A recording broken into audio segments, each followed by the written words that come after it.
চাকৰি নাপালোঁ বহুত কোম্পানীত ট্ৰাই কৰি প্ৰথমে ছেটিছফাইড নহয়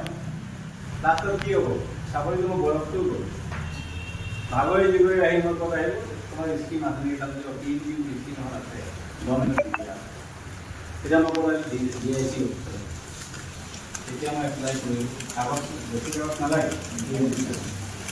হয়নে লোকেল গাঁও হৈ লিখিব লাগিব আপুনি তাত মিনিমাম 5 years পাছ কৰা হ'ব লাগিব আপুনি যিটো এৰিয়াত ইণ্ডাষ্ট্ৰিটো কৰিব এই ফিজিবিলিটি আৰু পলিবিলিটি থাকিব লাগিব সাপোজ আপুনি দোকান এখন কৰিছে সেইখিনি গেলামালা বস্তু আছে নেকি এটা কেউ জানে নেকি 10 টাকা আপুনি এখন নচলিব পাৰে কাম নচলিব অলরেডি 10 টাকা এই কিন্তু কাস্টমার আছে কিন্তু মই নতুন নতুন কিয় লাভ কাম মই তো অসনে আপনি কিন্তু ঘরকে বাকি নি দিব মেইন আমার গেলামাল কি হয় বাকি হয়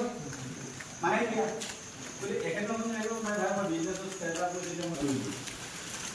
তাহলে কেন আমরা সিরিজ করে দেয়া সিরিজ তো দেয়া নেই কেউ হবো নয় যদি আপনার কোনো রুম নাই কোনো টেন্ডেন্সি যদি সিরিজ তো 0 হয় তাহলে বেশি ভালো সবচেয়ে ভালো তাও 1 আইবো -1 এর বাইরে সবচেয়ে ভালো কারণ কেউ কোনো লেনদেন নাই আছে তে অ্যাকাউন্টে ওপেন কৰিছে তে গভৰ্নমেন্টৰ ভাগ পোৱা নাই হয় না যদি মোক 5-700 দাম 690ও আছে না তাত কিবা আছে থাকে দুটা লেখ কৰিছে তোলে পিএমজি কেছটো এনেকুৱা হ'ল কি নতুন পুৰা এন্টাৰপ্ৰেনাৰ হ'ব লাগিব আৰু তাৰ family one member one family কিন্তু ককাই ভাই পাব তেখেত মিছেছে পালে হাজবেন্ড নাপায়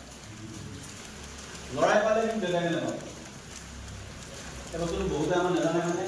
সবে এপ্লাই কৰি দিম আমি DIC ফৰৱাৰ্ড কৰিম ইনকাম লেভেল কিমান ধৰণৰ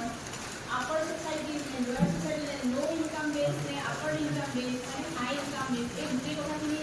কাস্টমাৰ্স বা কনজিউমাৰ্স আমি মাৰ্কেটত গৈ পেলাই ফৰ কাস্টমাৰ্স কনজিউমাৰ্স বিহেভিয়াৰ চালো আৰু কি চাম মাৰ্কেট ৰিসাৰ্চত বিজনেস এটা আমি সেটআপ কৰিব লাগে আমি বিজনেস ৰান কৰিব লাগে প্ৰফিটেবলি ৰান